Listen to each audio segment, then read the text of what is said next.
Madame, Monsieur, bonsoir. Merci de nous rejoindre à la une de l'actualité. Le président de la République, Abdelmadjid Tebboune, s'est rendu ce mercredi au chevet du président sahraoui Brahim Ghali, admis tôt le matin à l'hôpital militaire Mohamed Saghir Naqash de Ain Nadja à Alger.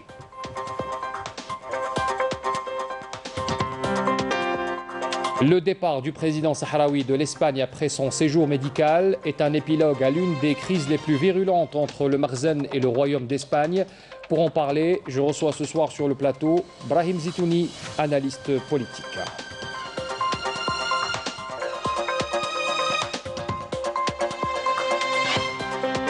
Et puis dans ce journal également, nous reviendrons bien sûr sur la traditionnelle réunion du Conseil du gouvernement chaque mercredi, présidée par Abdelaziz Jarrad.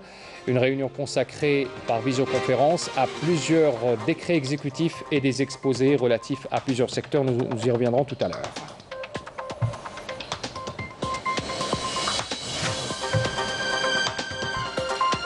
Bienvenue à tous.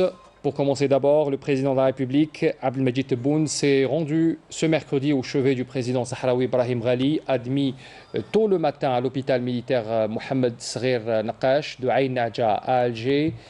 Le président Tebboune s'est enquis de l'état de santé du président sahraoui en compagnie du chef d'état-major de l'armée nationale populaire, le général de corps d'armée Saïd Chengriha.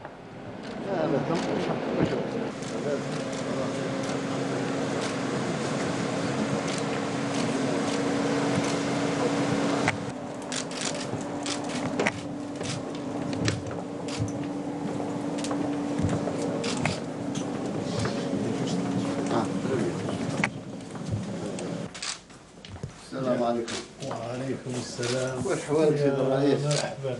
لبس عليك. يا مرحبا. يا مرحبا. لاباس. واش راكم؟ مرحبا. الحمد لله. الحمد لله على السلامة. الله يسلمك. على السلامة. واش راكم؟ بخير. الحمد لله. راك في وهو بلدك. هيك هذه. راك في بلدك. Il faut rappeler que le président sahraoui Brahim Ghali est arrivé ce mercredi très tôt le matin en provenance d'Espagne afin de poursuivre sa convalescence. Le président de la République s'est exprimé lors de cette visite. C'est un devoir, dira le président. Votre comparution devant la justice espagnole a montré au monde que la République arabe sahraoui est une république de droit respectueuse de la loi, a déclaré encore le président Tebboune. Le respect de la loi et de la justice est la marque des militants et des révolutionnaires, a soutenu le président de la République, soulignant que les Sahraouis qui réclament la justice ne sauraient s'y soustraire. Je vous invite à écouter la déclaration du chef de l'État. لبس عليك. يا مرحبا. بيك يا واهلا. مرحبا. لاباس. واش راكم؟ مرحبا. الحمد لله. الحمد لله على واش السلامة. راكم؟ الله يسلمك. على سلامتك. واش راكم؟ بخير. الحمد لله. واش راكم على الخدمة؟ لا تنكس. الحمد لله. سالمين. لله الحمد. الحمد لله. الحمد لله. أصل مرحبا. بيك واهلا. مرحبا كبير كبير. ايوه واجب. على كل. واجب اعتقد هو على كل حال انا اللي عجبتني وعجبت حتى سيد الفريق انك امتثلت العداله الاسبانيه واعطيتوا صوره على الجمهوريه العربيه الصحراويه بانها جمهوريه تاع قانون ما تخرج عمرها ما تخرج على القانون. هذا واجبنا السيد. هذاك هو. احنا مناضلين قضية نعم. من أي موقع ومن أي مكان وفي أي ظروف. يعطيك الصحة. المهم حسب روحك لا صباح. صبا. راني في تطور ملحوظ ومن الأيام إن شاء الله الميدان. ان شاء الله. إن شاء الله. خذ راحتك على كل حال. إن شاء الله. الحمد لله. الحمد لله. جزاكم الله خير. واجب. جزاكم الله خير. الله يمتنكم قويكم. الجزائر تبقى شامخة إلى الأبد. شكرا. امور قضايا تاع الحق عمر الجزائر ما وخرت هذا من اول يوم استقلال تكون قضيه تاع تجربتنا يعني فيش شخصية مش حالة قائلة. ولا الاسبان على كل حال مهما كان الحال نشكروهم الجهد. على الجهد على القبول النهار الاول والحمد لله العلاج كان صايب. جيتنا معافى. الحمد لله. الحمد لله على كل شيء. الحمد لله على كل شيء. احنا شرفناهم شوي بعدالتهم. درت مليح شرفت عدالتهم. لا هذه من شيم المناضلين والثوريين من شيمهم أنهم يحترموا العدالة عكس ما يقال. من أساس ركائز نضالنا هو العدالة ومن أجل العدالة. ثم طالبين من العالم بإشراع عدالة ما يمكنش تتخلوا على العدالة. هذا هو. الحمد لله على سلامته.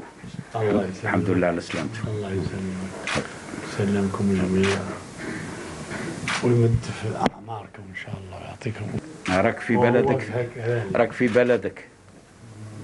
أنت ظان باللي أنا اليوم أجد أي إنسان أحسن مني ظروف وأنا في الجزائر مش موجود.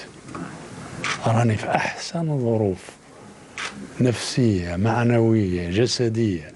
جسوي عالجي. الحمد لله يا رب. الحمد لله. الحمد لله على السلامة. الله يسلمك. نتمنى لك تخرج في أقرب وقت. إن شاء الله. موفقين. إن شاء الله. إن شاء الله. إن شاء الله. خلينا بخير إن شاء الله. إن شاء الله يا رب. بارك الله فيك. مرحبا.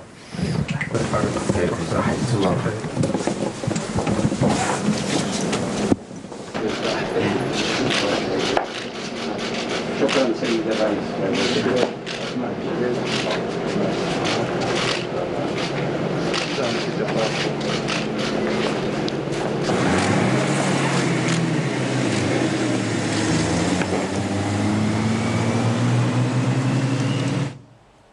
Voilà donc pour cette visite qui s'est déroulée ce matin. Revenons à présent sur le départ du président sahraoui de l'Espagne.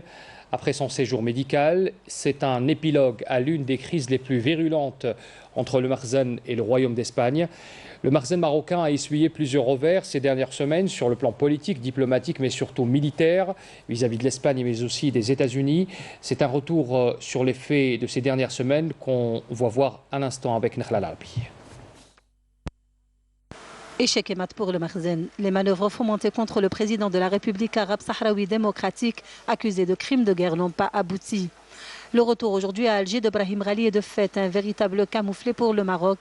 Le président sahraoui a pour rappel été évacué en Espagne le 18 avril dernier pour y être soigné du Covid-19. Son séjour a fortement déplu au Makhzen et a littéralement provoqué une crise majeure entre Madrid et Rabat. En effet, le Maroc en représailles a laissé un libre accès depuis ses frontières avec Ceuta à pas moins de 10 000 migrants clandestins qui ont pris d'assaut l'enclave espagnole. C'est le dérapage de trop pour les hautes autorités de la péninsule ibérique. No es admisible que haya un gobierno. Il est inadmissible que les frontières soient ouvertes pour que 10 000 migrants puissent entrer en moins de 48 heures dans une ville espagnole. Devant l'acharnement du Maroc à faire inculper le président Rali, ce dernier s'est volontairement prêté aux questions d'un juge espagnol. Et là encore, le Maroc essuie un deuxième camouflet. La Haute Cour d'Espagne a annoncé hier qu'il n'y avait pas lieu d'engager des poursuites contre le leader du Front Polisario, le dossier d'accusation n'étant pas étayé de preuves tangibles. Les accusations sont totalement fausses. Le juge espagnol a entendu M. Rali et n'a adopté aucune mesure coercitive à son encontre, comme la confiscation de ses papiers ou sa détention provisoire. C'est un véritable échec de la propagande marocaine. Le coup de grâce pour le royaume marocain, c'est sûrement ce désengagement de l'armée espagnole des manœuvres militaires African Lion prévues cette année. Le journal El País révèle que les autorités espagnoles refusent de prendre part à ces exercices en raison de leur déroulement en partie sur les territoires sahraouis occupés. L'armée américaine emboîte le pas à son homologue espagnol en démentant hier les déclarations du chef du gouvernement marocain Saad Eddine El Othmani, prétendant que l'exercice militaire américano-marocain African Lion 2021 aura lieu en partie dans le désert du Sahara occidental occupé. Washington a confirmé que les exercices prévus du 7 au 18 juin prochain se dérouleront à travers le Maroc dans les frontières internationalement reconnues du Royaume, excluant les territoires sahraouis occupés. En langage diplomatique, cela s'appelle un désaveu international dont le Makhzen s'en souviendra. Pour en parler, je reçois ce soir sur ce plateau Brahim Zitouni, vous êtes analyste politique. Merci d'avoir accepté notre invitation. C'est moi. Et je reçois également à travers un appel téléphonique depuis Santiago en Espagne, Monsieur Carlos Ruiz Miguel, professeur de droit constitutionnel à l'Université Saint-Jacques de Compostelle. Bonsoir à vous, professeur Carlos Ruiz. Bonsoir, merci pour... Alors, je commence avec vous, professeur. Les relations entre le Maroc et l'Espagne connaissent de fortes tensions en ce moment. Comment jugez-vous l'attitude de la position de l'Espagne face aux pressions et même au chantage du Marzen suite au séjour médical du président Brahim Ghali dans la péninsule ibérique? Moi, je pense qu'il faut se féliciter par la position du gouvernement espagnol. Il y a quelques semaines, la ministre des Affaires étrangères avait dit publiquement que M. Brahim Ghali, le président sahraoui, sortira de l'Espagne de la même façon qu'il est entré. Donc, il est entré avec un avion et un passeport diplomatique algérien, et il est sorti de la même façon. Il est sorti par avion avec le même passeport. Donc, il faut se féliciter que malgré toutes les pressions, le gouvernement espagnol a tenu sa parole. Monsieur Carlos Ruiz, si vous me permettez, il y a cette décision de la haute cour de justice espagnole qui a rejeté cette plainte qui a été donc adressée contre Brahim Ghali, le président sahraoui. Est-ce que c'est une façon pour dire que la justice avait tranché sur cette question et de réhabiliter Brahim Ghali dans sa position, et le fait aussi que l'armée espagnole se désengage de cet exercice de l'African Lion au niveau du Maroc? Bien sûr, on avait suivi bien sûr El País, le journal espagnol, qui avait évoqué une raison qui expliquerait que l'armée marocaine que le Maroc avait décidé d'inclure les territoires sahraouis dans cet exercice. Comment jugez-vous également l'attitude espagnole dans ces deux questions? Il faut faire la distinction entre toutes ces actions. D'abord, nous trouvons devant une décision de la justice qui est indépendante en Espagne. Donc, l'ordonnance du juge dit clairement que les accusations n'ont porté pas des preuves crédibles pour ordonner une mesure coercitive aussi forte comme la détention ou la privation du passeport au président sahraoui. Donc, ce qui a dit le juge officiellement, d'ailleurs c'est la même position qui avait dit l'avocat sahraoui, l'avocat du Front Polisario, quelques minutes, quelques heures avant d'être publiée la décision du juge, c'est que l'accusation contre Brahim Ghali, bien sûr, c'est une accusation d'une soi-disant association et d'un soi-disant blogueur, mais tout le monde sait très bien qui est derrière les accusations. Les accusations n'ont porté, n'ont pas présenté des preuves crédibles, des preuves concrètes contre le président Brahim Ghali. Ça, c'est d'abord la première décision. La seconde, je ne sais pas si, dans un premier moment, les États-Unis avaient vraiment prévu de faire ces manœuvres, ces exercices militaires au Sahara occidental occupé. Donc, je ne sais pas si finalement la décision américaine s'explique par le rejet espagnol à participer dans cette manœuvre, ou il y a d'autres raisons. À cet égard, je vais vous rappeler qu'il y a d'autres pays qui participent à cet exercice militaire, hors l'Espagne bien sûr, d'autres pays qui ne reconnaissent pas l'occupation marocaine au Sahara occidental. Donc, cette éventuelle manœuvre au Sahara occidental, cet éventuel exercice, fâcherait aussi d'autres États, pas seulement l'Espagne.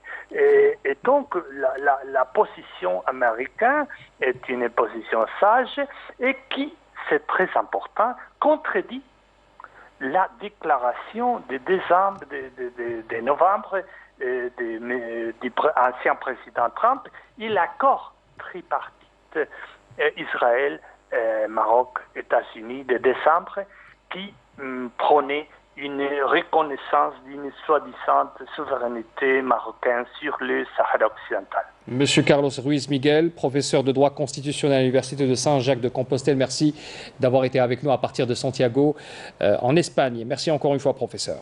Alors, je reviens à mon invité, Brahim Zitouni. Bonsoir à vous encore une fois. L'attitude du Maroc, on vient de le voir dans ce sujet, est à peine croyable. Les méthodes du Marzen pour faire pression dérogent complètement avec les accords de coopération entre pays censés être partenaires. Votre commentaire là-dessus? Bismillah ar-Rahman ar-Rahim. La seule chose qui me vient à l'esprit, c'est une phrase exceptionnelle de pertinence de Salah Dembri, un regretté ministre des Affaires étrangères de la grande diplomatie algérienne, qui, à propos de la question palestinienne, disait « La diplomatie algérienne n'a pas l'habitude de raser les murs ». Eh bien, je crois qu'aujourd'hui, la diplomatie sahraoui a démontré qu'elle n'a pas l'habitude de raser les murs, qu'elle est dans son droit, le droit international consacré par les Nations Unies, qui font du territoire sahraoui un territoire à décoloniser. Et parce que c'est un État qui est consacré sur le droit, la démarche du président sahraoui a été celle du droit, celle de se présenter devant la justice, confrontation de laquelle il est sorti vainqueur parce qu'il a pu tout simplement démontrer les mensonges marocains. Je voudrais à ce propos signaler que ce n'est pas la première fois que l'État algérien accorde un passeport diplomatique à un grand leader international. Je dois vous rappeler que le président Yasser Arafat voyageait dans le monde avec un passeport diplomatique algérien, avec un avion algérien, avec des gardes du corps rapprochés algériens. C'est ce que fait l'Algérie pour toutes les causes justes. Elle l'a fait pour le président Yasser Arafat, elle le fait pour le président Rali. Ce n'est que le devoir d'une diplomatie engagée aux côtés des causes justes. Je vous renvoie vers la question de tout à l'heure. Comment jugez-vous l'attitude du Marzen sur cette question? Toutes ces péripéties qu'on a vécues ces derniers jours, ces pressions, ce chantage, ces manœuvres pernicieuses, comment vous les jugez? D'abord, elles sont basées sur le mensonge. Rappelez-vous, on nous a dit que Ibrahim Ghali était rentré en Espagne sous un prête-nom, comme s'il s'agissait d'un fugitif qui allait se réfugier je ne sais où. Et puis qu'il serait accusé de viol et de crime, enfin, qu'un tissu de mensonges. De génocide aussi, on a entendu aussi ce chef d'inculpation. L'ensemble de ces désinformations viennent aujourd'hui démontrer qu'en réalité, la diplomatie du Marzen est une diplomatie de mythomane. Il y a là une démarche qui est exceptionnelle, où ils finissent par croire à leurs propres mensonges. Ils y croient tellement qu'ils engagent d'autres nations à réaliser des manœuvres là où elles n'étaient pas prévues, ou là où elles n'ont jamais existé. Il y a aussi un mensonge là-dessus. Mais bien entendu. Donc on voit bien que c'est la diplomatie de la mythomanie, du mensonge. Il y a, et c'est ça qui est plus inquiétant, une sorte d'infantilisme marocain dans ces tentatives peut-être? Non, dans son attitude vis-à-vis de la question du Sahara occidental, il y a un infantilisme qui maintenant devient la risée non seulement de ses voisins, mais de l'ensemble de ses voisins espagnols, mais de l'ensemble de la communauté Justement, européenne. M. Brahim Zitouni, l'attitude espagnole dans cette crise, comment vous la jugez, cette position espagnole dans cette gestion de toutes ces démarches je rappelle encore une fois le mot pernicieuse, parce que c'est le mot qui caractérise ces gestes qui ont été, qui émanent du Marzen, encore une fois. L'attitude espagnole a été digne, elle a été celle d'un État de droit, donnant refuge pour des raisons sanitaires à un président en exercice. Elle a été digne dans la mesure où elle a respecté son droit et le droit international de manière générale. Donc ça a été une position de fermeté, de droit, comme il sied à un grand État tel que est l'État espagnol. Brahim Zitouni, analyste politique, merci d'avoir été avec nous pour nous éclairer sur cette situation et sur cet épilogue qui a caractérisé donc cette crise entre le Maroc et l'Espagne. C'est moi. Le Premier ministre Abdelaziz Jarrad a présidé aujourd'hui une réunion du Conseil du gouvernement par visioconférence. La réunion a été consacrée à l'examen de décrets exécutifs et des exposés relatifs au secteur de l'intérieur, de l'aménagement du territoire, des secteurs de l'énergie et des mines, celui des affaires étrangères, de la culture et des arts, mais aussi au secteur de la numérisation et des statistiques. Pour en savoir plus, je vous invite à écouter la déclaration du porte-parole du gouvernement, ministre de la Communication, Ammar Belhimer. في بداية الاجتماع قدم وزير الداخلية مشروع مرسوم تنفيذي يعدل ويتمم المرسوم التنفيذي رقم 90402 المؤرخ في 15 ديسمبر 1990 والمتضمن تنظيم صندوق الكوارث الطبيعية والأخطار الكبرى وسيرها، وبالنظر لدعم الخسائر المسجلة التي قدرت ب 540 مليار دينار، أي ما يعادل 5 ملايير دولار في الفترة ما بين 2014 و 2018. تؤكد الحكومة على تشجيع تأمين الممتلكات ضد هذا النوع من المخاطر، إلى جانب تعزيز الوقاية لتفادي البناء في المناطق المهددة بالانهيار. أما وزير الطاقة والمناجم فقدم 3 مشاريع مراسيم تنفيذية. يتعلق الأول بنظام ترخيص استغلال المنشآت والهياكل التابعة لنشاطات المحروقات، وكذا كيفيات الموافقة على دراسات المخاطر المتعلقة بنشاطات البحث ومحتوياتها. أما المرسوم الثاني فيحدد كيفيات احتساب تكلفة برنامج التخلي عن المواقع وإعادتها إلى حالتها الأصلية فيما يخص امتياز النقل بواسطة الأنابيب، وتقييس هذه التكلفة ومراجعتها الدورية، وحساب الاعتمادات السنوية وتحويل الملكية. فيما يخص المرسوم الثالث فهو يتعلق بكيفيات احتساب تكلفة برنامج التخلي عن المواقع وإعادتها إلى حالتها الأصلية، والمراجعة الدورية لهذه التكلفة مع حساب الاعتمادات السنوية وتقييمها. من جهتها قدمت وزيرة الثقافة والفنون مشروعي مرسومين تنفيذيين. يتعلق المشروع الأول بتسعيرة الكتاب، ولضمان السعر الموحد للكتاب وحماية المستهلك يقتضي الأمر وجوب إعلام الجمهور بسعر بيع الكتاب. تم الاتفاق خلال اجتماع الحكومة على أهمية توضيح العلاقة بين الكاتب والناشر والموزع وتشجيع التأليف والترجمة، لأن الجزائر في حاجة ماسة إلى إحداث القطيعة المرجوة مع الوضع الحالي لسوق الكتاب. ويتضمن المشروع الثاني بيع الكتاب بالطريقة الإلكترونية، نظرا لكون البيع بالطريقة الإلكترونية وسيلة أخرى لعملية تسويق الكتاب. كما قدم وزير الشؤون الخارجية عرضا حول الدبلوماسية الاقتصادية في خدمة المؤسسات الجزائرية لإبراز البعد الاقتصادي لنشاط جهازنا الدبلوماسي الوطني، حيث تؤدي ممثلياتنا الدبلوماسية والقنصلية دورا مهما في الترويج للمنتجات والخدمات الجزائرية والعمل على بعد تنافسيتها في الأسواق الخارجية. إن مجموعة التدابير العملية التي بادرت بها وزارة الشؤون الخارجية تهدف للدفع والإسهام في الرفع من القدرات التنافسية لمتعاملين في دخول الأسواق الخارجية، وفي إقامة شراكة اقتصادية رابحة تماشيا مع التوجهات الجديدة التي أقرها السيد رئيس الجمهورية في إطار تنويع الاقتصاد الوطني وترقية الصادرات خارج المحروقات. في هذا السياق أكد الوزير الأول على أهمية التكوين في مجال الدبلوماسية الاقتصادية وإشراك التخصصات المالية والاقتصادية وتفعيل دور الوكالة الجزائرية للتعاون الدولي من أجل التضامن والتنمية. وعن قطاع الرقمنة والإحصائيات قدم الوزير عرضا حول الحصيلة القطاعية لنشاطات الرقمنة وعرض حال نشاطات الوزارة حول الإحصائيات. يتضمن العرض مخطط إعادة الاعتبار لنظام الإحصائيات الجزائري على أساس تفعيل المجلس الوطني للإحصائيات وتحديث الديوان الوطني للإحصائيات.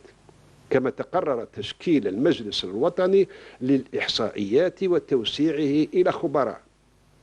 تنفيذا لقرارات رئيس الجمهورية خلال مجلس الوزراء المنعقدة بتاريخ 2 مايو 2021 وقع وزراء الداخلية المالية الفلاحة والسكن نصا ذات طابع تنفيذي يهدف إلى تسوية جميع الأرضيات العقارية والتي سمحت بإنجاز برامج سكنية وتجهيزات عمومية. العملية تهدف لطمأنة مئات الآلاف من المواطنين بالحصول على عقود ملكية سكناتهم ووضع حد لهذه الوضعية التي دامت لأزيد من 20 سنة من الناحية الاجتماعية والاقتصادية.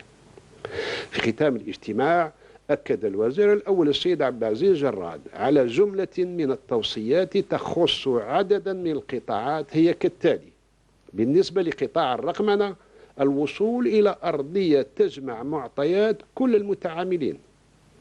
تربويا تقرر توفير كل الإمكانيات والوسائل الصحية والأمنية اللازمة لإجراء امتحانات نهاية السنة في أحسن الظروف.